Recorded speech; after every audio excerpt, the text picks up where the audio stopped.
शुरुआत।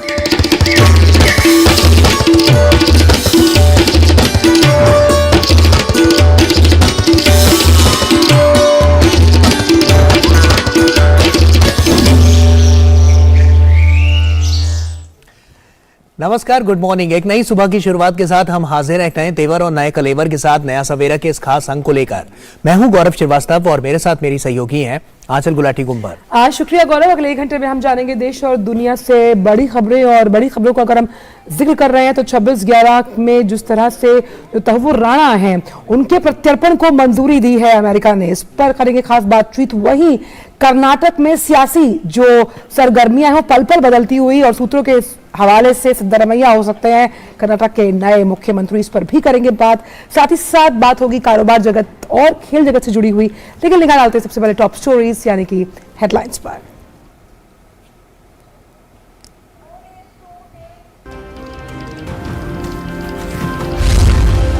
26/11 मुंबई हमले के आरोपी तहव्वुर राणा के प्रत्यर्पण का रास्ता साफ। अमेरिकी कोर्ट ने दी भारत लाने की अनुमति। भारत ने की थी राणा के प्रत्यर्पण की मांग।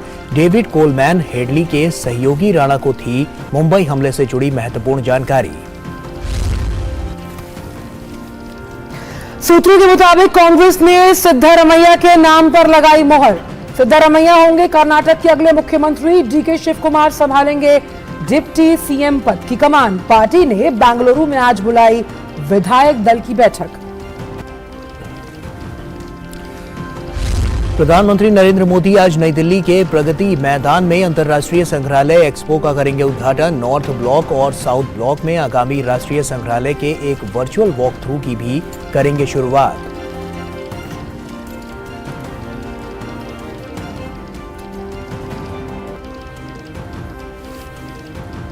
प्रधानमंत्री आज वीडियो कॉन्फ्रेंस के माध्यम से ओडिशा में 8,000 करोड़ रुपए से अधिक की कई रेल परियोजनाओं का करेंगे लोकार्पण और शिलान्यास।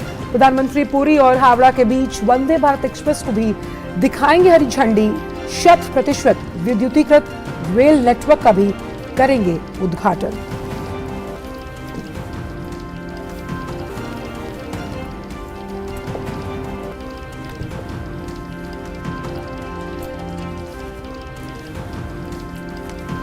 महाराष्ट्र दौरे पर भाजपा अध्यक्ष जेपी नड्डा आज मुंबई में पार्षदों के साथ करेंगे बैठक। भाजपा महाराष्ट्र प्रदेश कार्य समिति बैठक में भी लेंगे भाग।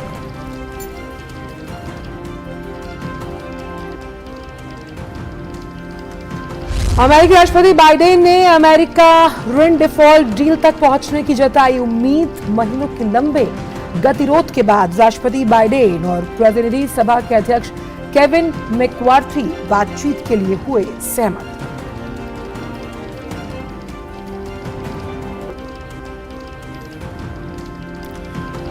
और आईपीएल में आज सनराइजर्स हैदराबाद और रॉयल चैलेंजर्स बैंगलोर होंगे आमने सामने। कल खेले गए मैच में दिल्ली कैपिटल्स ने पंजाब किंग्स को 15 रनों से दी मात। हार के लिए पंजाब के लिए प्ले ऑफ की राह हुई मुश्किल।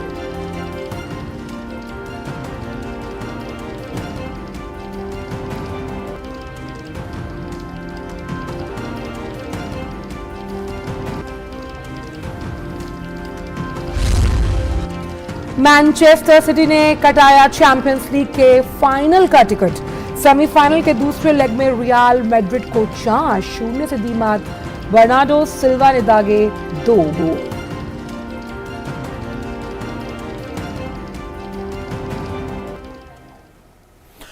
और आइए अब शुरुआत करते हैं नया सवेरा की। तो आपको बता दें इस वक्त की अहम खबर जो कि सामने आई है। 26/11 मुंबई हमले के आरोपी तहव्वुर राणा के प्रत्यर्पण का रास्ता साफ हो गया है। अमेरिकी कोर्ट ने राणा को भारत लाने की अनुमति दे दी है। भारत ने कनाडा के व्यापारी राणा के प्रत्यर्पण की मांग की थी। गौरतलब है कि डेविड कोलमैन हेडली के सहयोगी राणा को मुंबई हमले से जुड़ी महत्वपूर्ण जानकारी थी। और इस वक्त की सबसे बड़ी खबर हम आपके लिए ट्रैक कर रहे हैं कि 26/11 के जो हमले थे उसकी जानकारी ऐसा बताया जा रहा है कि राणा को थी, और लगातार भारत इसके प्रत्यर्पण की कोशिश कर रहा था, और अब इसे अमेरिका द्वारा मंजूरी दे दी गई है। भारत ने की थी कनाडा के व्यापारी तहव्वुर राणा के प्रत्यर्पण की मांग, और ये बताया जाता है कि डेविड कोलमैन हेडली जो कि राणा का बचपन का दोस्त था, उसका सहयोगी था। राणा ये बात जानता था कि वो लश्कर-ए-तौयबा के लिए काम करता है, तो इस लिहाज से कहीं ना कहीं वो जानता था कि 26/11 के हमले होने वाले हैं और ये महत्वपूर्ण जानकारी उसके पास थी जिसे उसने छिपा के रखा। इसलिए लगातार 26/11 मुंबई हमले के आरोपी के रूप में तहव्वुर राणा के प्रत्यर्पण का रास्ता लगभग अब साफ होता हुआ। और नीरज हमारे सहयोगी हमारे साथ जुड़ चुके हैं, नीरज का रुख करते हैं। नीरज, क्या जानकारी है, क्या अपडेट इस खबर को लेकर मिल पा रही है? देखिए, बिल्कुल तहव्वुर राणा के प्रत्यार्पण का रास्ता साफ हो गया है और अंचल आप सही कह रही हैं कि ये वो शख्स है जो डेविड हेडली का काफी नजदीकी रहा है। उसकी तमाम जो जानकारियां हैं इसके पास रहती थी। पाकिस्तान में एक स्कूल में ये दोनों लोग साथ साथ पढ़े हैं और चूंकि दोनों ही पाकिस्तान मूल के हैं। और आपको मैं बता दूं कि जो हेडली था, जो जिसको मास्टरमाइंड कहा जाता है, कि मुंबई में 26/11 का जो हमला हुआ था उसकी पूरी रेकी करी थी। उसने 50 घंटे की एक वीडियो शूट किया था कि किस तरीके से मुंबई के अंदर हमला किया जाना है। और आपको मैं बता दूं कि जब हमले की प्लानिंग की जा रही थी तो उस समय पाकिस्तान के अंदर ताज होटल का एक तरीके से एक डेमो बनाया गया था, एक नकली ताज होटल बनाया गया था और उसमें तमाम आतंकवादियों को ये ट्रेनिंग दी गई थी कि किस तरीके से आपको अंदर घुसना है, किस तरीके से बाहर निकल कर आना है। आपको बता दूं कि जब 50 घंटे की पूरी रैकी उसने वीडियो के द्वारा बनाई थी तो उसमें यह तक तय किया गया था कि मुंबई में किस जगह पर उनको समुद्र के रास्ते आना है और किस जगह पर उनको उतरना है, क्योंकि अगर वो गेटवे ऑफ इंडिया के पास उतरते तो वहां पर सुरक्षा कर्मी थे। इसीलिए गेटवे ऑफ इंडिया से थोड़ा सा दूर जाके एक ग्रामीण इलाका है, एक गांव है, मछुआरों का गांव है, वो जगह चुनी गई थी। तो इसके साथ साथ ही महत्वपूर्ण पहलू ये भी है कि 20 जगह इंडिया के अंदर डेविड हेडली ने रेकी करी थी। इस बात को उसने स्वीकार भी किया है अमेरिका की अदालत में। अभी 35 साल की उसको सजा मिली है। तहव्वुर राणा इसलिए महत्वपूर्ण हो जाता है कि मुंबई हमले की तमाम जानकारी उसके पास थी। उसको मालूम था कि डेविड हेडली लगातार पाकिस्तान जा रहा है, पाकिस्तान में वो ड्रग माफियाओं के संपर्क में आया। सबसे पहले ड्रग माफियाओं के संपर्क में आने के बाद वो लश्कर ए तोयबा के जो संगठन से जुड़े जो लोग हैं उनके संपर्क में आया और उसके बाद लश्कर ए तोयबा के चीफ से उसकी मुलाकात हुई और उसके बाद उसको मुंबई का ये मिशन दिया गया। इसके लिए उसने 2006 से लेकर 2008 तक कई बार यात्राएं की। मुंबई के अलग अलग जगह पर वो रुका, मुंबई के कई सारे होटलों में वो रुका। तो इस लिहाज से तहव्वुर राणा बहुत महत्वपूर्ण हो जाता है क्योंकि मुंबई जो हमला हुआ था, 26/11 का जो हमला हुआ था, उसकी एक एक जानकारी तहव्वुर राणा की थी, जो कनाडा का है और पाकिस्तान मूल का है। इस लिहाज से ये बहुत बड़ी खबर है और देखना होगा कि कितनी जल्दी इसको भारत लाया जाएगा और उसके बाद उसके ऊपर मुकदमा चलेगा। नीरज, तो एक बात तो बहुत साफ है, जो महत्वपूर्ण जानकारी आप दे रहे हैं कि कई ऐसी जो राज है, कई ऐसी कलैयां हैं वो खुल सकती हैं अगर जिस तरह से तहव्वुर राणा को भारत प्रत्यर्पित किया जाता है। लेकिन अगर कानूनी प्रक्रिया को थोड़ा समझने की कोशिश करें, ये राह भी कितनी मुश्किल लग रही है, क्योंकि ये तो साफ बात है कि प्रत्यर्पण को मंजूरी मिली है, लेकिन कितना वक्त और कितना समय लगेगा इस पूरी प्रक्रिया को अंजाम तक पहुंचाने के लिए? देखिए, बहुत ज्यादा मुश्किल नहीं है आंचल, क्योंकि भारत और अमेरिका के बीच एक प्रत्यर्पण संधि हुई है कि अगर भारत में कोई व्यक्ति अपराध करता है और अमेरिका में पकड़ा जाता है तो उसका जो प्रत्यर्पण है वो भारत में किया जाएगा। शुरुआत में जो हमारी जांच एजेंसी है वो लगातार तमाम जो साक्ष्य हैं और तमाम जो सबूत हैं वो अमेरिका की अदालतों में देती रही है और उन्हीं साक्ष्य और सबूतों के आधार पर अमेरिका की अदालत ने ये माना है कि तहव्वुर राणा महत्वपूर्ण इस पूरे अटैक में एक महत्वपूर्ण कड़ी है। उसको तमाम तथ्यों की जानकारी थी, उसको मालूम थी कि मुंबई के अंदर हमला होना है और उसने इस जानकारी को छुपाया। तो कहीं ना कहीं एक तरीके से डेविड हेडली की उसने मदद करी और न केवल मदद करी बल्कि पैसे से भी कई बार मदद करी। लगातार जब पाकिस्तान में वो जाता रहा तो वहां पर उसको किस तरह की सुविधाएं चाहिए, पाकिस्तान के अंदर उसने अपना मकान भी खरीदा, पाकिस्तान की एक महिला से उसने शादी भी करी। ये तमाम जानकारी तहव्वुर राणा को थी क्योंकि बचपन के ये दोस्त दोनों कॉलेज में पढ़े हुए थे। तो अब मुझे नहीं लगता है कि बहुत ज्यादा मुश्किलें होंगी, तो क्योंकि हमारी जांच एजेंसियों ने तमाम तरह के जो सबूत हैं वो अमेरिका की जो अदालत है उसको सौंपे हैं और अमेरिका की अदालत ने ये माना है कि ये सबूत महत्वपूर्ण है और उसी के बाद उसने ये निर्णय दिया है कि तहव्वुर राणा को भारत प्रत्यर्पण किया जा सकता है। तो मुझको नहीं लगता है कि बहुत ज्यादा मुश्किलें आएंगी क्योंकि एक तरीके से अमेरिकन जो एडमिनिस्ट्रेशन है वो भी ये जानता है कि मुंबई में जो हमला हुआ था वो बहुत बड़ा हमला था। 170 से ज्यादा लोग उसमें मारे गए थे और आपको पता है कि उसमें 6 के करीब अमेरिकन जो लोग थे वो भी उसमें मारे गए थे। 300 के करीब जो लोग हैं वो घायल हुए थे। तो ये पूरी दुनिया को स्तब्ध करने वाला हमला था। तो मुझको नहीं लगता है कि अब इस प्रत्यार्पण में कोई बहुत ज्यादा रुकावट है। नीरज, तहव्वुर राणा के पास तो और भी जानकारियां होंगी, तो जब वो भारत आएगा तो कहीं ना कहीं उससे जो सवालों का घेरा होगा वो और ज्यादा वहां पर सख्त होता हुआ नजर आएगा। कार्रवाई तो उसके ऊपर होगी ही, लेकिन उसके अलावा क्या और भी लोग इसमें एक्सपोज होते हुए नजर आएंगे? क्योंकि जब बयानबाजियों का दौर चलेगा तो साफ तौर पर उससे और भी खुलासे होते हुए यहाँ पर नजर आ सकते हैं। देखिए, बिल्कुल उससे और भी खुलासे होंगे, क्योंकि उसको हो सकता है कि आने वाले समय में जो आतंकी संगठन है या लश्कर-ए-तोयबा है उसकी किस तरह की प्लानिंग है, क्योंकि वो लगातार टच में रहा था। और उस समय कौन कौन से लोग इन्वॉल्व थे, क्या पाकिस्तान की जो सरकार है वो इसमें इन्वॉल्व थी, या पाकिस्तान की सरकार में कौन कौन लोग इस हमले की साजिश में शामिल थे, क्या पाकिस्तान की सेना थी या पाकिस्तान की ISI थी? ये बहुत सारे सवाल हैं, क्योंकि अभी भी हमें बहुत सारे सवालों के जवाब नहीं मिले हैं 26/11 हमले के। भारत के अंदर इनको कौन सपोर्ट कर रहा था, कौन इनको रैकी करा रहा था, अलग अलग जगह जाकर ये दोस्त बना रहे थे। जैसे कि डेविड हेडली ने खुद ये कबूल किया है कि उसने भारत की यात्रा की, भारत के अलग अलग 20 जगह का चुनाव किया गया था जहां पर हमला होना था।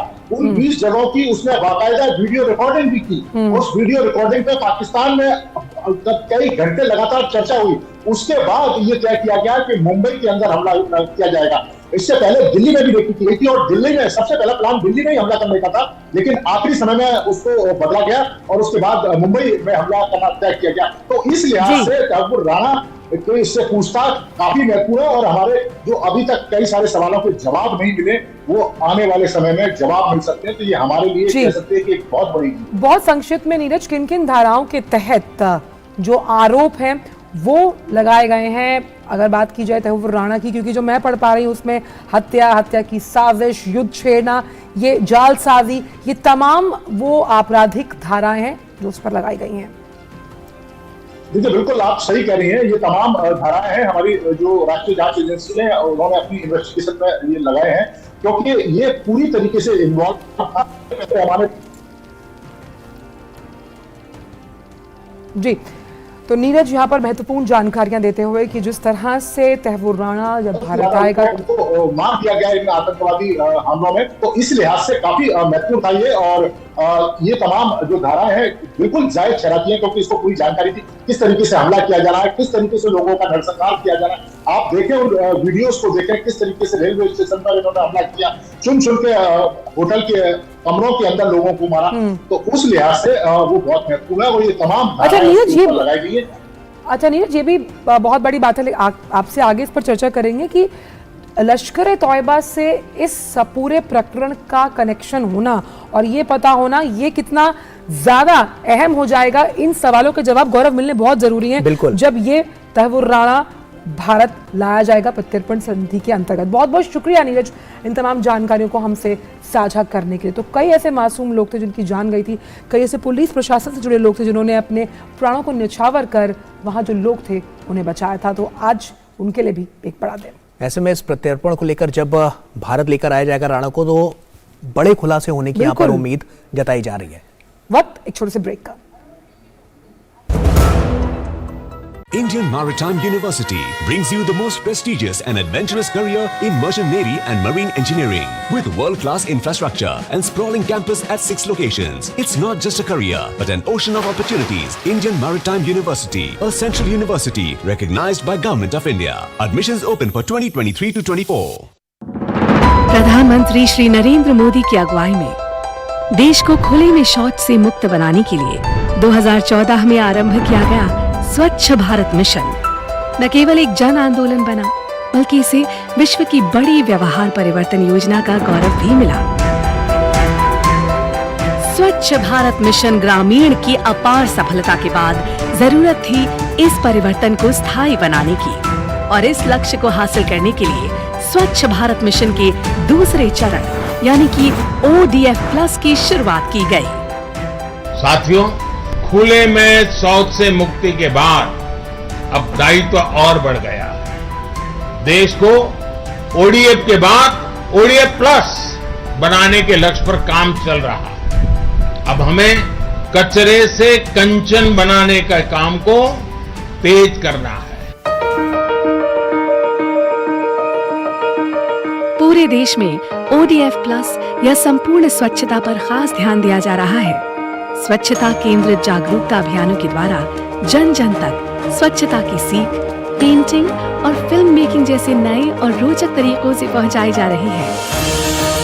देश में स्वच्छता संवाद कार्यक्रमों का आयोजन किया गया, जिनमें लोगों ने पूरे उत्साह के साथ हिस्सा लिया और प्लास्टिक कचरे से देश को मुक्त कराने की शपथ ली।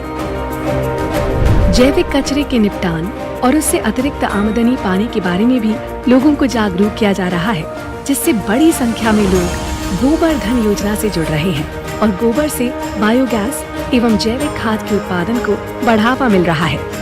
जैविक और रिसाइक्लेबल कचरे को अलग रखने और उसके उपचार पर विशेष ध्यान दिया जा रहा है। ग्रे वाटर प्रबंधन के अंतर्गत लाखों की संख्या में सोख्ता गड्ढों का निर्माण किया जा रहा है।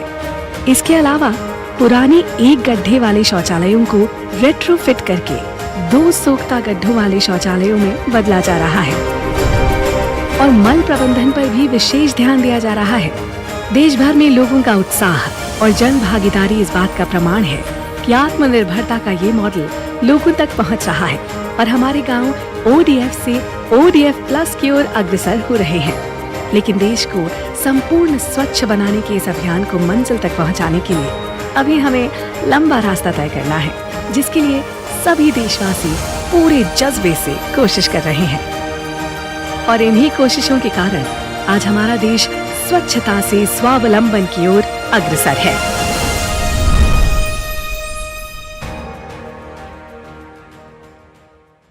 अर्जुन, 10th में you made us really proud. अब आगे क्या सोचा है? पापा, मैंने IIT जाना है और इंजीनियर बनना है। थिंक IIT, थिंक विद्या मंदिर। तो ब्रेक के बाद एक बार फिर से आप सभी का स्वागत है। आपको बता दें कि तहव्वुर राणा के प्रत्यर्पण को लेकर जो बातें हैं वो अब और बड़े खुलासों की उम्मीद करती हुई नजर आ रही हैं। तो अमेरिका से भारत उसको लाया जाएगा और उसके बाद आगे की क्या सख्त कार्रवाइयां उसके ऊपर होने वाली हैं। विकास सारथी हमारे सहयोगी हमारे साथ जुड़ रहे हैं। विकास, अगर हम बात करें तो कोर्ट के प्रोसीजर किस तरह से यहां पर देखने को मिलेगा, क्योंकि साफ तौर पर जो कार्रवाई है वो काफी सख्त होने वाली है। जी गौरव, जहाँ तक प्रत्यर्पण की बात है, जैसे ही यूएस ने ये ऐलान किया है कि इतना एविडेंस अवेलेबल है, इस तरह के साक्ष्य उपलब्ध हैं कि तहव्वुर राणा को एक्स्ट्राडाइट किया जा सकता है। अब आगे की प्रक्रिया ये होगी कि जैसे ही ये प्रोसीजर कंप्लीट किया जाएगा, भारत के विदेश मंत्रालय और अमेरिका के ऑफिस ऑफ इंटरनेशनल अफेयर्स के बीच में ये पूरी कार्रवाई चलेगी। इसके बाद तहव्वुर राणा को भारत लाया जाएगा और भारत लाए जाने के बाद NIA कोर्ट में पेश किया जाएगा, क्योंकि NIA कोर्ट ने ही तहव्वुर राणा को भगोड़ा घोषित किया था इस मामले में। आरोप जानते हैं कि डेविड कोलमैन हेडली का, वो एक तरीके से उसने न केवल मास्क किया, उसकी एक्टिविटी को छुपाया और उसको बहुत सारी तरीकों से मदद भी मुहैया कराई डेविड कोलमैन को। और इस मामले में अगर हम तहव्वुर राणा की हिस्ट्री देखें तो ये अकेला मामला नहीं है। आतंक के 2 अन्य मामलों में वो दोषी साबित हो चुका है, जिसमें एक अमेरिका में लश्कर तैयबा को मदद पहुंचाना और अटैक की कॉन्स्पिरेसी में शामिल होना। इसके अलावा जो एक डेनिश न्यूज़पेपर था, उस पर अटैक के प्लान में भी वो कन्विक्ट हो चुका है अमेरिकी कोर्ट द्वारा। तो आगे की प्रक्रिया अब यही है कि क्योंकि कोई अपील नहीं है इस आदेश के खिलाफ, जो यूएस मजिस्ट्रेट कोर्ट ने आदेश दिया है, इसके खिलाफ कोई अपील नहीं है, तो इसीलिए अब जो प्रक्रिया है वो मंत्रालय के स्तर पर रह गई है। मुख्यतः 4 अगर हम बात करें तो जो हमारे यहाँ का विदेश मंत्रालय, हमारे यहाँ की एजेंसीज NIA, ये इन्वॉल्व होंगी उसके एक्स्ट्राडिशन में। जैसे ही सारी प्रक्रिया पूरी हो जाएगी, तहव्वुर राणा को भारत लाया जाएगा और उसके बाद उसको इस पूरे मामले में ट्रायल का सामना करना पड़ेगा। जी विकास, अगर प्रत्यर्पण का इतिहास देखें तो 2017 तक 45 देशों के साथ भारत की प्रत्यर्पण संधि है। ब्रिटेन के साथ सबसे खराब, क्योंकि वहां पर ह्यूमन राइट्स का हवाला देकर कई बार प्रत्यर्पण नहीं हो पाता, लेकिन अमेरिका उसमें सबसे ज्यादा अव्वल है अगर हम प्रत्यर्पण का जिक्र करें। उस लिहाज से अगर हम अमेरिकी जो प्रक्रिया उसको देखें तो कितनी जल्द इस प्रत्यर्पण को अंजाम दिया जाएगा? देखिए, अब आंचल जो भी समय लगना है वो उस प्रक्रिया पूरी चलेगी विदेश मंत्रालय की तरफ से, जैसे मैंने कहा कि, और अमेरिकी विदेश विभाग है उसकी तरफ से। इसी में जो काम प्रोसीजर में टाइम लगेगा वही लगेगा, क्योंकि जो जुडिशियल प्रोसीडिंग थी, जो न्यायिक पूरी कार्रवाई थी, वो अब अपने अंजाम तक पहुंच गई है। हालांकि कुछ एक चीजें अभी भी इसमें हो सकती हैं, क्योंकि जैसे ही वहां पर ये आदेश आया है दोषी साबित होने, ये एक्स्ट्राडिशन के लिए अनुमति देने का, उसके बाद हिरासत में ले लिया जाता है उस व्यक्ति को, आरोपी को। और एक विकल्प ये बचता है कि जैसे हमारे यहाँ एक हेबियस कॉर्पस का जो विकल्प है, तो परिवार जा सकता है कि हमारे परिवार के व्यक्ति को गलत तरीके से हिरासत में लिया गया है, तो इस तरह की याचिका वो दाखिल कर सकते हैं, उसमें कुछ वक्त लग सकता है। लेकिन एक्स्ट्राडिशन से जुड़ी हुई जो भी न्यायिक प्रक्रिया थी वो पूरी हो गई है। आप बिल्कुल सही कह रही थी, जिस तरह से यूके में या अलग कुछ यूरोपियन देशों में आप देखेंगे कि बहुत कड़ी प्रक्रिया है और अक्सर वहां पर डिनाई किया जाता है एक्स्ट्राडिशन या अपील का मौका दिया जाता है। अमेरिका का कानून उस मामले में काफी सख्त है। जैसे ही भारत ने शिकायत दर्ज कराई थी अमेरिका में कि तो तहव्वुर राणा आरोपी है बहुत गंभीर संगीन मामले में, तो उसके बाद भी प्रोसीडिंग शुरू की गई। वहां पर असिस्टेंट यूएस अटॉर्नी को भारतीय एजेंसीज के जरिए ये साक्ष्य जो भी हैं एजेंसीज के पास हमारे, वो उपलब्ध कराए गए, जो भी डॉक्यूमेंटेशन था वो उपलब्ध कराया गया। उनके बेसिस पर असिस्टेंट यूएस अटॉर्नी ने वो केस रखा मजिस्ट्रेट के सामने, और मजिस्ट्रेट सेटिस्फाई इस पूरे मटेरियल से थे, इसीलिए एक्स्ट्राडिशन की उन्होंने अनुमति दी। बिल्कुल, और ये बहुत अहम बात है कि जो राणा का प्रत्यर्पण, उसका रास्ता साफ हो गया। हालांकि यूके में जो भगोड़ा हीरा व्यापारी है नीरव, उसके लिए लगातार सरकार कोशिश कर रही है, लेकिन ह्यूमन राइट्स का हवाला देकर कहीं ना कहीं प्रत्यर्पण रुक जाता है। लेकिन यहाँ रास्ता साफ है। बहुत बहुत शुक्रिया विकास इन तमाम जानकारियों को हमसे साझा करने के लिए। और आइए अब अगली खबर का रुख करते हैं और कर्नाटक की बात करते हैं। आपको बता दें कि सूत्रों के मुताबिक कांग्रेस ने सिद्धारमैया के नाम पर मुहर लगा दी है।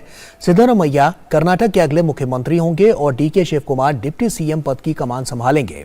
बेंगलुरु में आज शाम 7 बजे कांग्रेस पार्टी ने विधायक दल की बैठक बुलाई है, जिसमें नेता के नाम की घोषणा की जाएगी। इससे पहले 3 पर्यवेक्षकों और पार्टी महासचिव समेत चुनाव प्रभारी की मौजूदगी के बावजूद नेता के नाम पर फैसला नहीं हो सका था। और इसी बड़ी खबर पर बात करने के लिए हमारे 2 संवाददाता हमारे साथ जुड़े हुए हैं। हमारे साथ ऋषि कुमार जुड़े हुए हैं, साथ ही साथ आयशा हमारे साथ जुड़ी हुई है बेंगलुरु से। तो ऋषि, क्या मान लिया जाए आज की पार्टी सिद्धारमैया की तरफ से? हाँ बिल्कुल, जिस तरीके से खबरें मिल रही हैं, अब ये कहा जा सकता है कि कर्नाटक के अगले मुख्यमंत्री जो हमारे सूत्र बताते हैं कि सिद्धारमैया ही होंगे।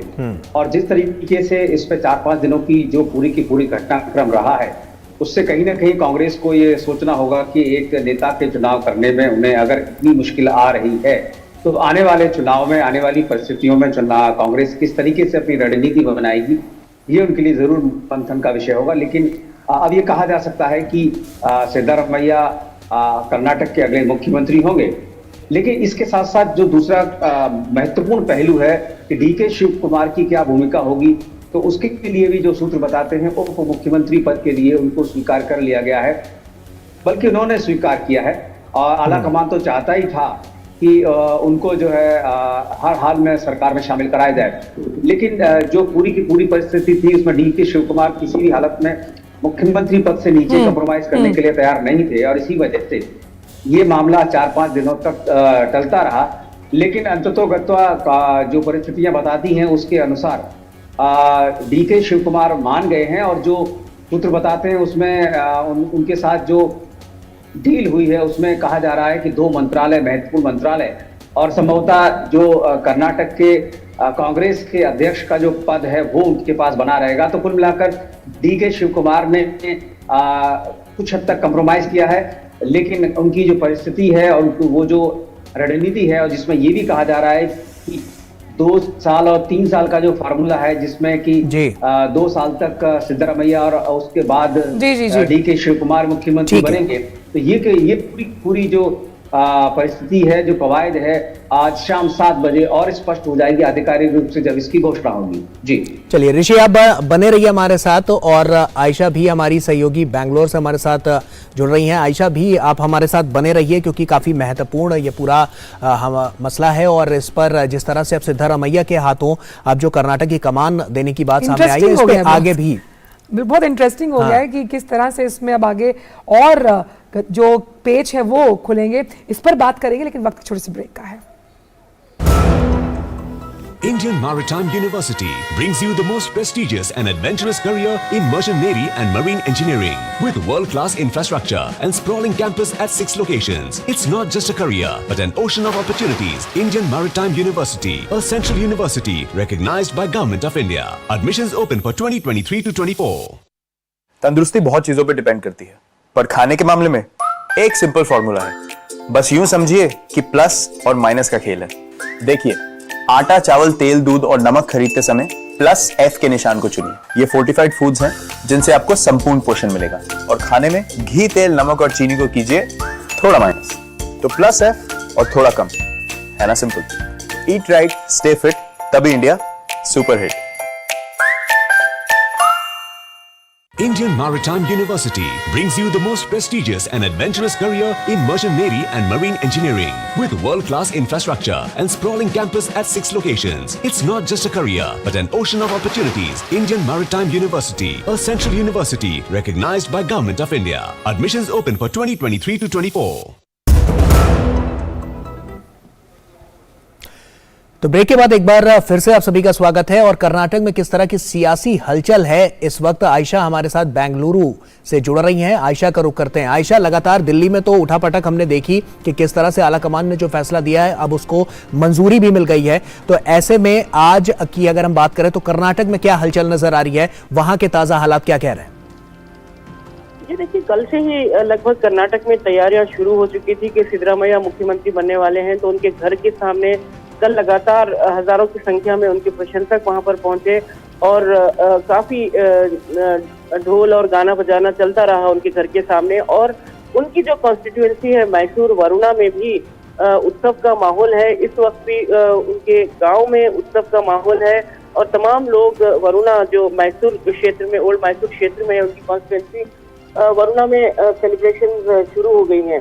तो ये साफ था कि सिद्धरामैया मुख्यमंत्री बनने वाले हैं। और जिस दिन सीएलपी हुई थी कर्नाटक में, उसी दिन ये तय हो गया था कि सिद्धरामैया के पास ज्यादा विधायकों की संख्या है।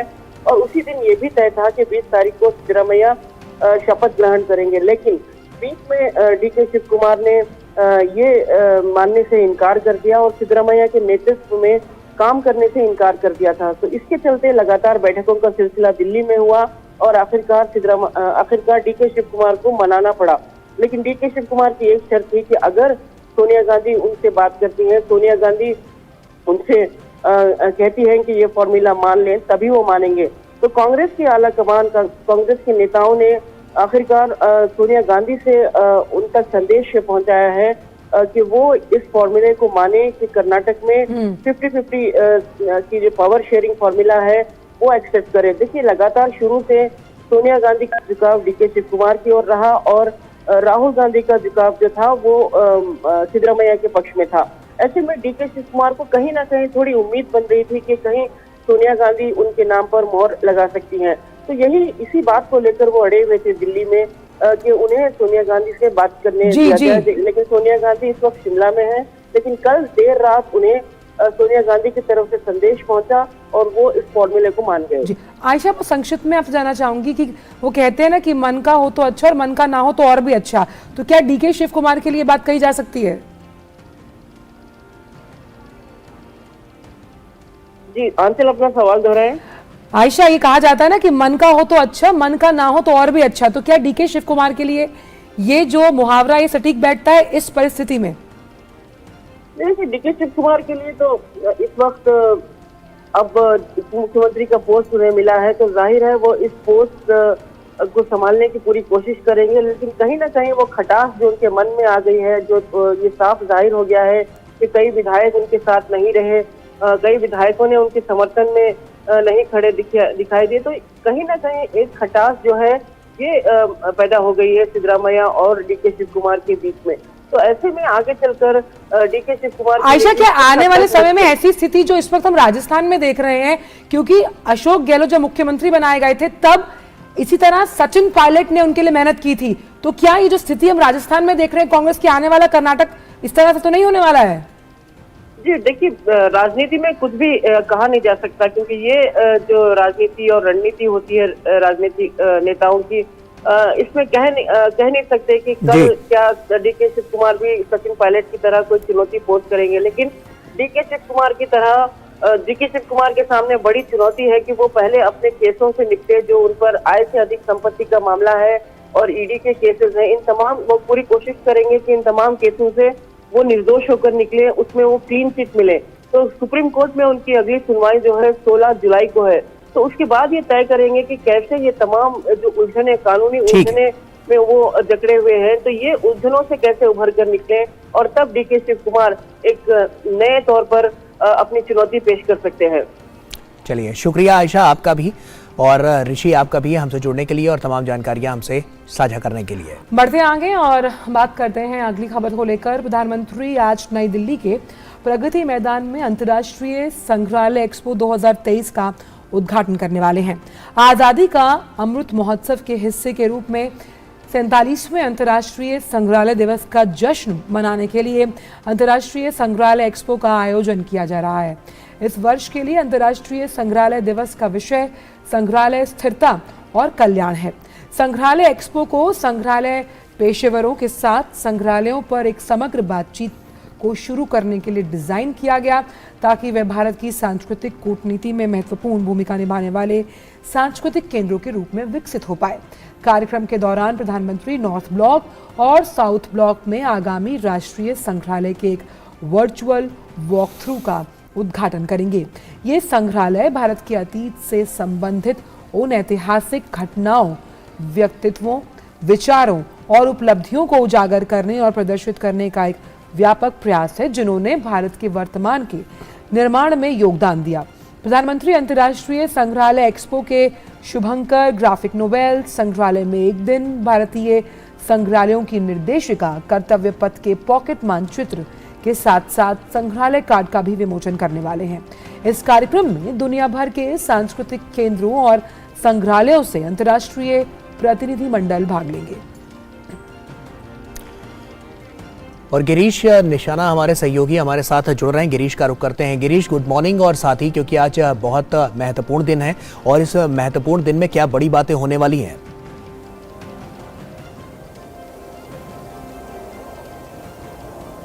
देखिए गौरव, मैं आपको बताना चाहूँगा, आज प्रधानमंत्री नरेंद्र मोदी अंतर्राष्ट्रीय संग्रहालय दिवस के मौके पर प्रगति मैदान आने वाले हैं। और यहाँ प्रगति मैदान में खास तौर पर ये बहुत बड़ा हॉल है जहाँ पर ये प्रदर्शनी का आयोजन किया गया है। अंतर्राष्ट्रीय संग्रहालय एक्सपो 2023 का प्रधानमंत्री नरेंद्र मोदी यहाँ करीब 10:30 बजे उद्घाटन करने के लिए पहुँचेंगे। यहाँ भव्य आयोजन किया गया है, क्योंकि अपने आप में आज का दिन महत्वपूर्ण रखता है, क्योंकि अंतर्राष्ट्रीय संग्रहालय दिवस है। ऐसे में प्रधानमंत्री कई कार्यक्रमों में यहाँ पर शामिल हो रहे हैं। यहाँ पर एक प्रदर्शनी का अवलोकन करेंगे। इसके अलावा यहाँ पर वो एक सभा को भी संबोधित करेंगे। जो लोग देश दुनिया से जो जुड़े हुए हैं, संग्रहालय से जुड़े हुए हैं, जो सांस्कृतिक केंद्रों से जुड़े हुए हैं, वो लोग को यहाँ पर आमंत्रित किया गया है। वो यहाँ कुछ देर बाद यहाँ पर लोग पहुँचेंगे। मेरे कैमरा सहयोगी प्रमोद नेगी से कहूँगा कि वे दृश्य दिखाएं, जहाँ आप देख सकते हैं कि अब से कुछ देर बाद प्रधानमंत्री नरेंद्र मोदी यहाँ पर पहुँचने वाले हैं। और यहाँ पर खास तौर पर विशेष इंतजाम किए गए हैं, क्योंकि आप जिस तरह से देख सकते हैं कि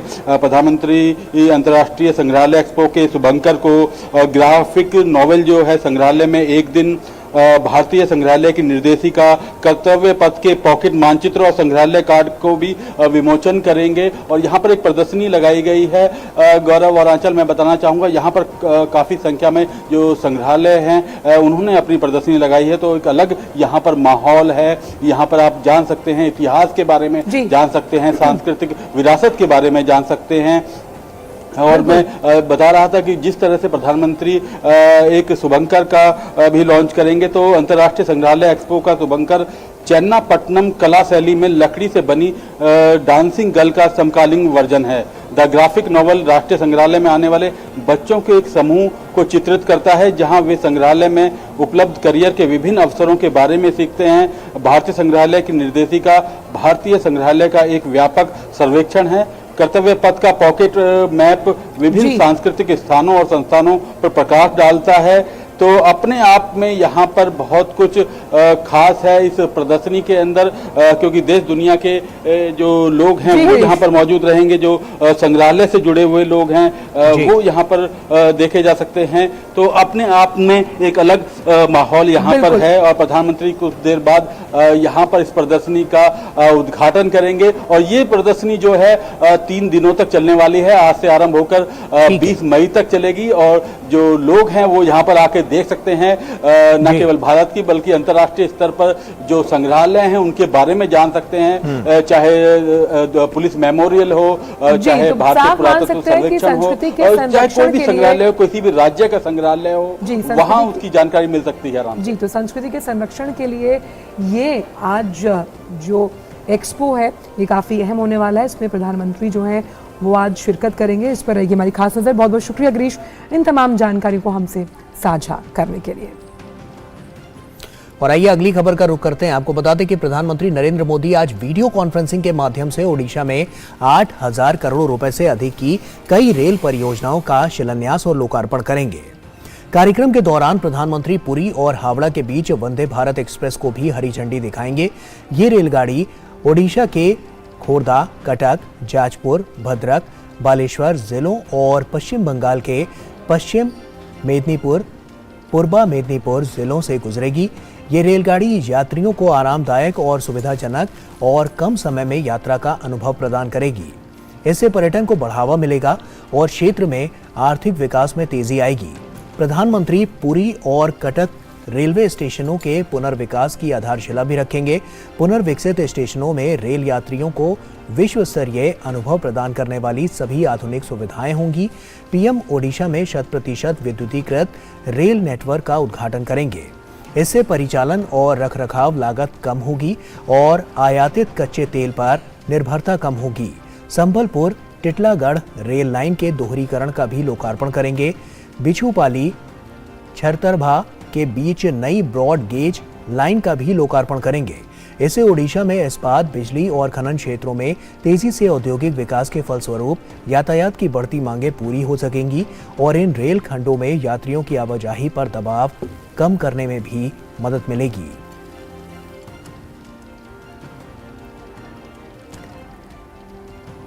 और इसी बड़ी खबर पर पुरी से जुड़ रहे हैं हमारे संवाददाता अभिषेक। तो आज हम मान सकते हैं कि ओडिशा की जनता के लिए काफी अहम दिन, खास तौर पर जब हम जो संपर्क है, खास तौर पर कनेक्टिविटी की अगर बात की जाए, उसे बेजोड़ बनाने के लिए आज अहम दिन।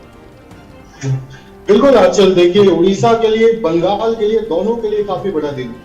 8,000 करोड़ की जो परियोजनाएं हैं उसका तो प्रधानमंत्री उड़ीसा के पुरी में शिलान्यास कर ही रहे हैं, साथ साथ एक वंदे भारत ट्रेन की भी सौगात दे रहे हैं। आप सोचिए कि उड़ीसा यानी भगवान जगन्नाथ का घर है ये, और यहाँ पर पूरे देश से विदेश से कितने श्रद्धालु आते हैं, तो ऐसे में उनको जल्दी से जल्दी पूरी पहुंचने की होती है। और वंदे भारत ट्रेन जो कि देश की सबसे हाई स्पीड ट्रेन कह सकते हैं, semi high speed train 160 kilometre प्रति घंटे की औसतन रफ्तार है, 180 किलोमीटर की मैक्सिमम रफ्तार है। अब वो उससे सफर करके यहाँ पहुंचेंगे। कोलकाता के लोगों के लिए हो या फिर उड़ीसा के लोगों के लिए, तो इन तमाम लोगों के लिए बहुत बड़ा गिफ्ट हिसाब कह सकते हैं।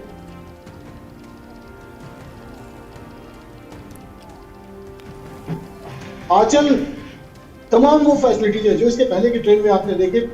15 फरवरी 2019 को पहली ट्रेन शुरू की थी प्रधानमंत्री मोदी ने, और इसकी सफलता को देखते हुए, क्योंकि जिस तरीके से भारत के अंदर जिस तरीके से ये सेमी हाई स्पीड ट्रेन की कभी परिकल्पना नहीं की जा सकती थी, वो ट्रेन अब आपके सामने है। तो ऐसे में इस ट्रेन के अब शुरू होने से यहाँ पर जो है एक नए रफ्तार की, एक नए जो अर्थव्यवस्था की भी शुरुआत होगी। तो वंदे भारत से तमाम, देखो जो इसने इस ट्रेन के अंदर सफर किया है वो दोबारा करना चाहते हैं, जिसने नहीं किया है वो पहली बार करना चाहते हैं। जब भी यात्रियों से फीडबैक लेते हैं, मुसाफिरों से फीडबैक लेते हैं, तो यही कहते हैं कि हमें वंदे भारत में एक बार जो है जाना है, और जो जा चुके हैं वो कहते हैं कि हमें बार बार जाना है। तो आप समझ सकते हैं कि आत्मनिर्भर भारत की ये कितनी बड़ी सफलता है। और खास तौर पर जिस तरीके से दिव्य काशी, आप चाहे भगवान विश्वनाथ की बात कर ले, माता वैष्णो देवी की बात कर ले, तिरुपति बालाजी की बात कर ले, आप अजमेर शरीफ की बात कर ले, लगातार सरकार जो पर्यटन को भी बढ़ावा दे रही है, जो धार्मिक पर्यटन है उनको भी बढ़ावा दे रही है। तो ये एक और सरकार की ओर से मील का पत्थर साबित हो रहा है, जो तमाम श्रद्धालु है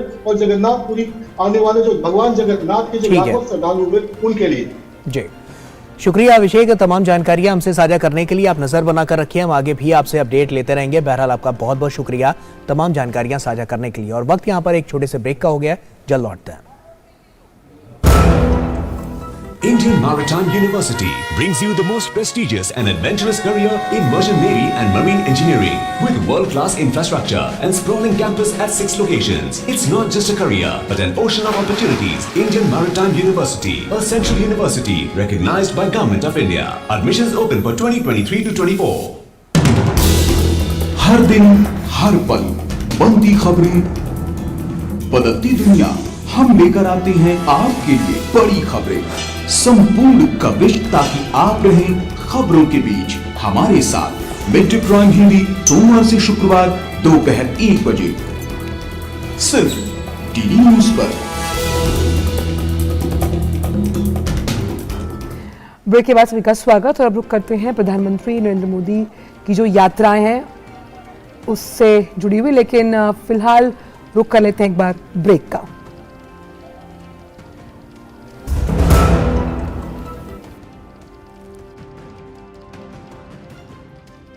सभी का स्वागत। और आइए रुक करते हैं प्रधानमंत्री नरेंद्र मोदी की यात्राओं से जुड़ी हुई खबर का। कल से 24 मई तक प्रधानमंत्री जापान, पापुआ न्यू गिनी और ऑस्ट्रेलिया की यात्रा पर जा रहे हैं। प्रधानमंत्री की यात्रा का पहला चरण जापान, जहां वो हिरोशिमा का दौरा करेंगे। प्रधानमंत्री हिरोशिमा में जापान के प्रधानमंत्री किशिदा फुमियो के निमंत्रण पर G7 शिखर बैठक में हिस्सा लेंगे। विदेश मंत्रालय ने प्रधानमंत्री की यात्रा के बारे में ऐलान करते हुए बताया कि बैठक के दौरान प्रधानमंत्री भागीदार देशों के साथ G7 के विभिन्न सत्रों को संबोधित करेंगे। इन बैठकों में विश्व में शांति, स्थिरता, भोजन, उर्वरक और ऊर्जा सुरक्षा जैसे विषयों पर चर्चा होगी। प्रधानमंत्री मोदी शिखर सम्मेलन में हिस्सा लेने के अलावा जापानी प्रधानमंत्री के साथ द्विपक्षीय मुलाकात करेंगे और साथ ही सम्मेलन में हिस्सा लेने वाले कुछ नेताओं के साथ आपसी बैठक भी करेंगे। प्रधानमंत्री जापान से पापुआ न्यू गिनी में पोर्ट मोरेस्बी के लिए रवाना होंगे।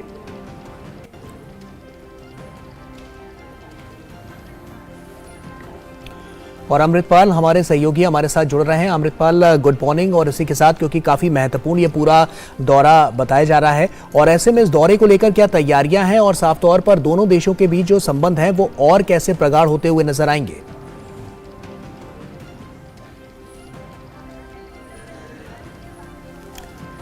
बहुत अहम बात यहाँ पर यह है, क्योंकि हम जानते हैं कि क्वाड की बैठक को रद्द कर दिया गया है, लेकिन ये माना जा रहा है कि राष्ट्रपति बाइडेन यहाँ पर आएंगे और यहाँ पर भी कई अहम जो बातें हैं वो हो सकती हैं। सबसे अहम बात यहाँ पर यह है कि G7 के इस जो सम्मेलन में प्रधानमंत्री जब शिरकत कर रहे हैं तो लगातार हमने देखा है कि वैश्विक मंचों पर प्रधानमंत्री की साख इतनी अहम और भारत की साख इतनी बड़ी है कि भारत को अब कई ऐसी जो प्रॉब्लम्स हैं उनके फैसिलिटेटर और सॉल्यूशन प्रोवाइडर के रूप में देखा जा रहा है। बिल्कुल, वैश्विक स्तर पर जिस तरह की जो समस्याएं हैं और जो चुनौतियां हैं, चाहे हम क्लाइमेट चेंज को लेकर बात करते हैं, चाहे हम जिस तरह से हमने देखा है कि रूस यूक्रेन का जो वॉर चला उससे किस तरह की स्थितियां उत्पन्न हुई उस पर बात करते हैं, तो ये जो तमाम तरह की समस्याएं हैं उनका निदान किस तरह से निकाला जाए, उनका हल किस तरह से निकाला जाए, इसको लेकर तमाम तैयारियां चल रही हैं। और साफ तौर पर ये जो दौरा प्रधानमंत्री नरेंद्र मोदी का है, कहीं ना कहीं इस दौरे से भी एक हल निकलता हुआ नजर आएगा।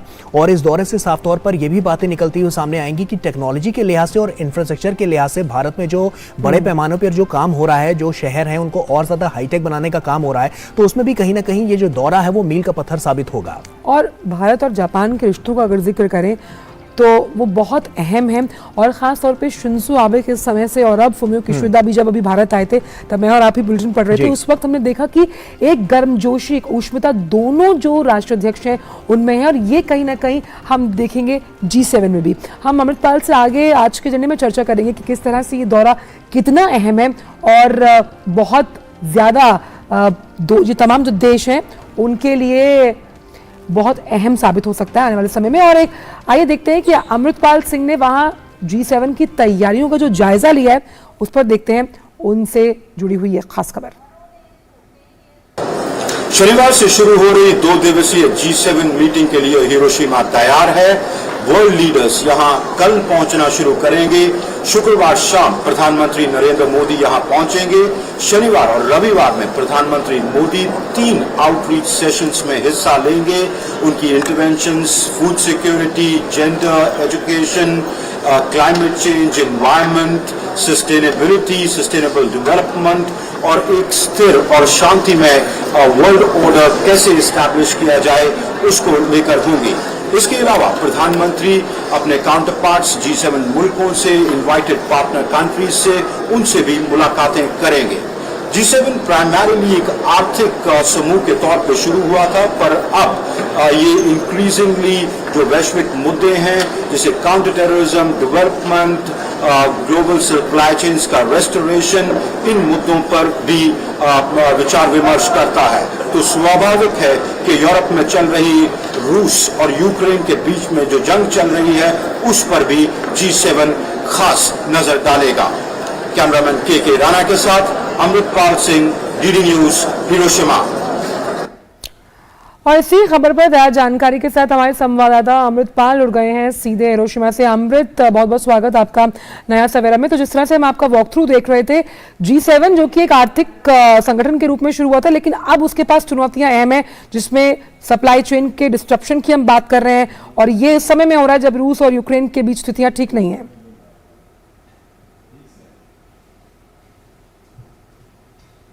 ये G7 एक आर्थिक समूह के तौर पे शुरू हुआ था जब इसकी इंसेप्शन हुई थी, पर उसके बाद इन्होंने इसका स्कोप एक्सपैंड किया। जो करंट जियोपॉलिटिकल इश्यूज हैं, वैश्विक मुद्दे हैं, चाहे वो काउंटर टेररिज्म हो, चाहे वो डेवलपमेंट हो, चाहे वो restoration of global supply chain हो, इकोनॉमिक स्थिति तो इनके दायरे में आती ही है।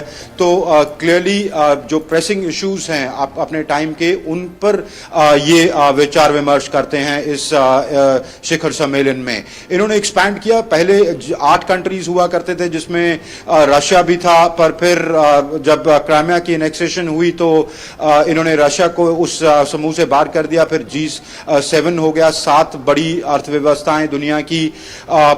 इन्होंने एक्सपैंड किया स्कोप, 8 पार्टनर्स बनाए जो इनवाइटी कंट्रीज हैं, वो जनरली अफ्रीका और एशिया के कंट्रीज हैं, जिसमें भारत है, ब्राजील है, इंडोनेशिया है, वियतनाम है, कुक आइलैंड्स है, कोमोरोस है। तो ये कंट्रीज इसमें भागीदारी कर रहे हैं। भारत का ये 10वां मौका होगा जब प्रधानमंत्री इसमें शिरकत करेंगे।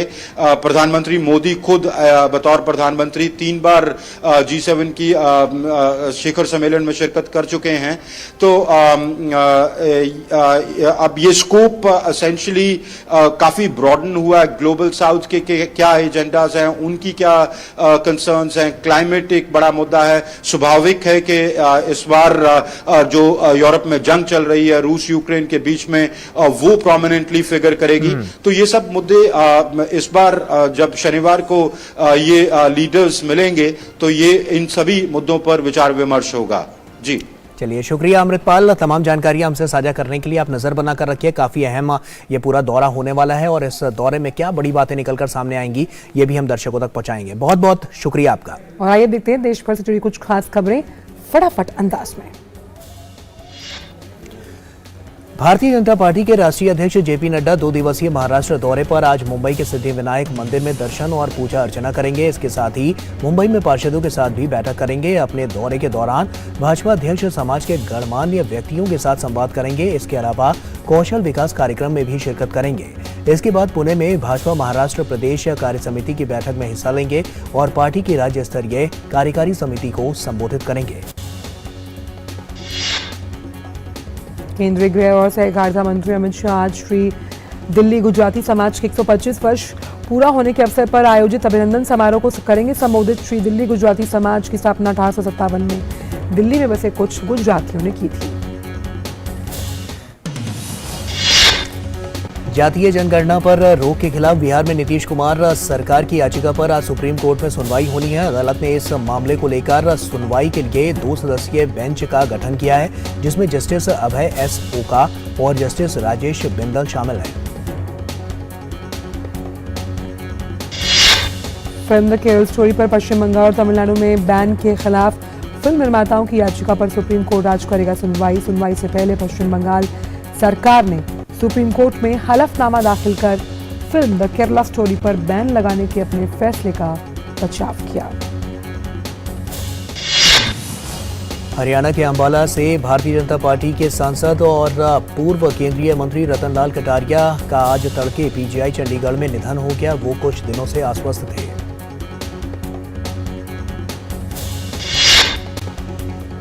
दिल्ली एनसीआर में देर रात बारिश होने की वजह से मौसम एक बार हुआ सुहाना। राजधानी दिल्ली और आसपास के कुछ हिस्सों में बारिश के कारण भीषण गर्मी से मिलती हुई राहत नजर आ रही है। मौसम विभाग ने आज और कल के लिए बारिश की संभावना जताई है।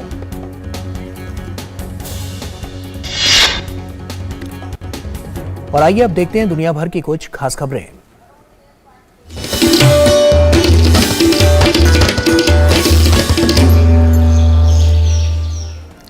तो राष्ट्रपति जो बाइडेन और शीर्ष अमेरिकी कांग्रेस रिपब्लिकन केविन मैककार्थी ने बुधवार को सरकार की $31 ट्रिलियन ऋण सीमा को बढ़ाने संबंधी समझौते को लेकर ये आशा व्यक्त की है जिससे आर्थिक संकट को कम किया जा सके।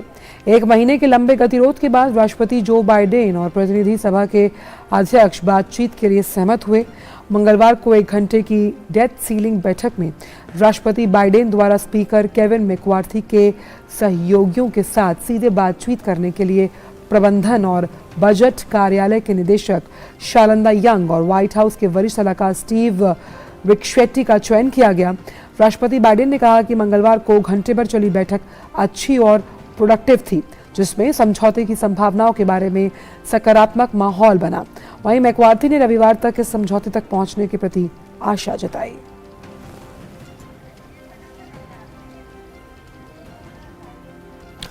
और आइए अब कारोबार की खबरों को देखते हैं फटाफट अंदाज में।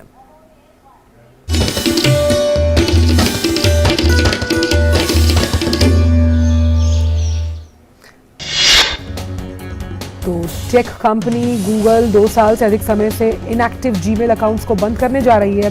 कंपनी ने इनएक्टिव अकाउंट पॉलिसी को अपडेट करते हुए ये बताया कि जीमेल यूजर्स को स्पैम, फिशिंग और अकाउंट हाईजैकिंग जैसे खतरों से बचाने के लिए ये फैसला लिया गया। कंपनी का मानना है कि जो अकाउंट लंबे समय से यूज नहीं किए जा रहे हैं उनके साथ छेड़छाड़ होने की अधिक संभावना है। ऐसे में क्रिमिनल्स इन अकाउंट्स का यूज गलत कामों के लिए कर सकते हैं, इसलिए ये फैसला लिया गया। भारतीय रेलवे देश के दुर्गम से दुर्गम मार्गों पर रेल कनेक्टिविटी को बढ़ाने के लिए लगातार प्रयास कर रही है। इसी कड़ी में जम्मू कश्मीर के सीमावर्ती शहर उरी को भी रेल मार्ग से जोड़े जाने की तैयारी कर ली गई है।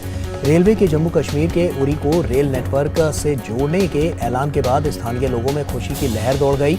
लोगों का मानना है कि ट्रेन सेवा शुरू होने से न केवल उरी तक जाना आसान होगा, बल्कि यहाँ व्यापार और पर्यटन को भी प्रोत्साहन मिलेगा।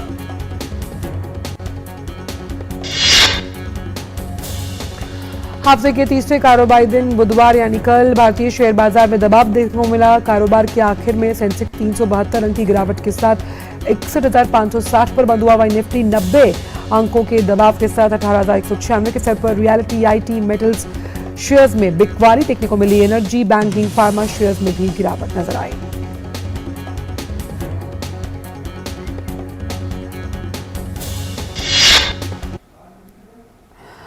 और आइए अब रुक करते हैं एक अहम ट्वीट का, जिसमें असम राइफल्स के बारे में कहा गया है। तो PRO Kohima Imphal Ministry of Defence ने ट्वीट किया है और उनका कहना है #Assam Rifles provided prophylactic dominance of the area to include deployment of drones to ensure safe passage to convoy which reached Imphal. ये बड़ी खबर PRO Kohima Imphal Ministry of Defence की तरफ से किया गया, जिसमें असम राइफल्स जो है वो ड्रोन्स के जरिए एक सेफ पैसेज जो है वो दे रहे हैं। इस पर ज्यादा जानकारी के साथ जुड़ गए हैं हमारे संवाददाता सुधाकर दास। सुधाकर, जिस तरह से सेफ पैसेज देने की बात की जा रही है इम्फाल की आर्मी द्वारा, ये कितना बड़ा और कितना सशक्त?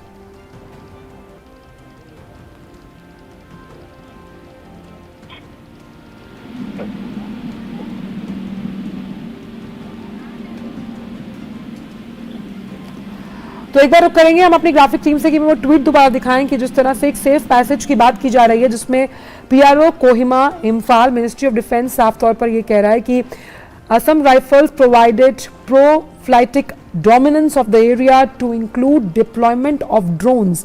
डिप्लॉयमेंट किया गया है ड्रोन्स के लिए, तो सेफ पैसेज जो है ताकि ये इम्फाल तक पहुंचने का रास्ता साफ हो।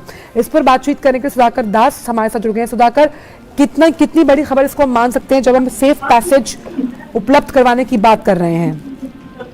देखिए, बहुत महत्वपूर्ण है आंचल। हम जानते हैं कि बीते कुछ दिनों में हुई हिंसा की वजह से खासतौर से जो एसेंशियल सप्लाईज है असम से मणिपुर खासतौर से जो जाती है वो काफी ज्यादा प्रभावित हुई थी।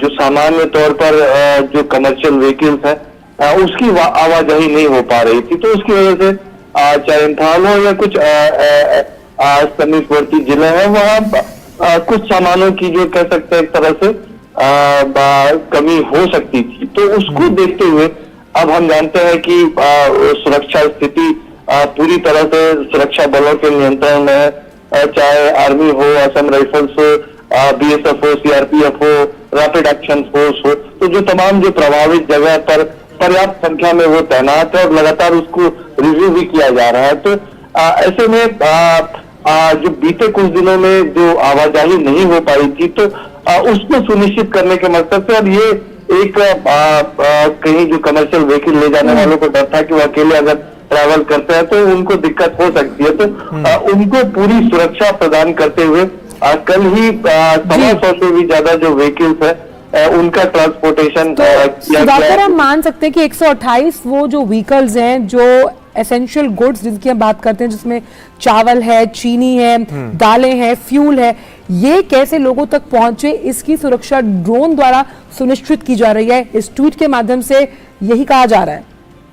बिल्कुल बिल्कुल, देखिए, और सुरक्षा के साथ उनको पहुंचाया गया है इम्फाल, और साथ ही साथ लगातार जो चाहे ड्रोन के जरिए हो या एरिया डोमिनेशन एक्सरसाइज के जरिए हो सर्वेलेंस किया जा रहा है। हम जानते हैं कि गृह मंत्री अमित शाह लगातार पूरी स्थिति पर नजर बनाए हुए हैं, वो लगातार राज्य सरकार के संपर्क में है।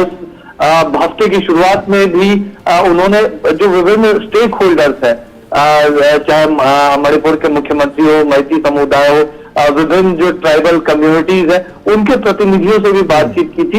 न सिर्फ जो हिंसा करने वाले लोग हैं उनके खिलाफ सख्त कार्रवाई का आदेश दिया था, बल्कि जल्द से जल्द पूरी नॉर्मलसी आए उसके निर्देश दिए थे। और उसमें एक अहम चीज था कि एसेंशियल वस्तुओं की जो सप्लाई है वो सुनिश्चित हो सके। उस मकसद से ये पूरी व्यवस्था की गई है और अगले आने वाले कुछ दिनों में ये लगातार जारी रहेगी। और सिक्योरिटी कोऑर्डिनेशन की एक बैठक भी हुई थी एक दिन पहले सुधाकर, जिसमें CRPF India, BSF India, Manipur के तमाम ये लोग शामिल थे, जिसमें उन्होंने कंटेंजेंसीज को कैसे डिस्कस किया जाए, साथ ही साथ कैसे जिस हम बात कर रहे हैं पीस और हार्मनी की, सौहार्द कैसे बना रहे और खास तौर पर इन चीजों की किल्लत ना हो, लोगों तक पहुंचे, उस पर भी डिस्कशन किया गया था एक दिन पहले। बिल्कुल, देखिए, जो तमाम सुरक्षा एजेंसियां हैं, मणिपुर की जो राज्य की पुलिस है उसके साथ मिलकर काम कर रही है। 24/7 हेल्पलाइन नंबर भी बनाया गया है, जिसके जरिए अगर किसी को कहीं कोई दिक्कत हो तो वो अपनी परेशानी बता सकता है, उसको उसकी परेशानी का हल किया जाएगा। और ये जो एक्सरसाइज हो रहा है, हम जानते हैं कि जो एक सुरक्षा सलाहकार भी मणिपुर में सीआरपीएफ के पूर्व डीजी कुलदीप सिंह उनको नियुक्त किया गया है, तो वो लगातार एक तरह से आवरली आप कह सकते हैं पूरी सुरक्षा स्थिति की मॉनिटरिंग हो रही है। और गृह मंत्रालय की तरफ से पर्याप्त मात्रा में सोर्स उपलब्ध कराया गया है, तो निश्चित तौर पर अब जरूर लगता है कि आने वाले कुछ दिनों में और बेहतर स्थिति मणिपुर की बनेगी। सुरक्षा के मानकों को अगर देखें तो उस दृष्टि से काफी महत्वपूर्ण ये पूरी पहल की गई है। बहुत बहुत शुक्रिया सुधाकर आपका तमाम जानकारियों को बताने के लिए और साफ तौर पर उस पर रोशनी डालने के लिए, क्योंकि अगर सुरक्षा मानकों की जब हम बात करते हैं तो काफ़ी महत्वपूर्ण हो जाती है इस तरह की स्थितियां, और साफ तौर पर यहाँ पर जो बातें नजर आई हैं वो अपने आप में बहुत कारगर साबित होती हैं और आने वाले कल के लिए एक बेहतर भविष्य का निर्माण करती हुई नजर आती है। तो नया सवेरा के अंक में बस आज इतना ही, लेकिन जाने से पहले गौरव, आप कहाँ ले जाना चाहेंगे? बिल्कुल, आपको लिए चलते हैं गांधीनगर, जहां पर एक कार्यक्रम सिक्किम के कलाकारों ने अपने नृत्य की सुंदर प्रस्तुति दी है।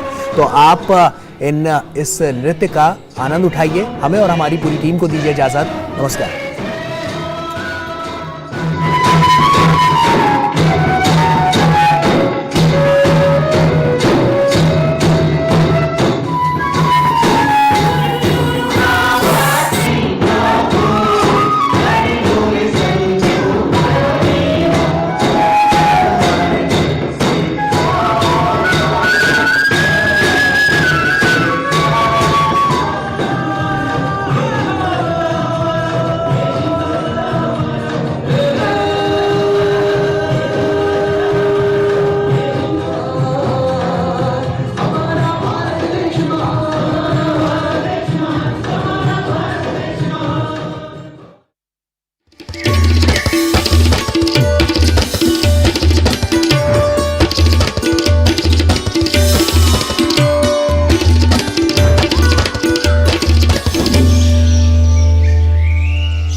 नया सवेरा के प्रायोजक थे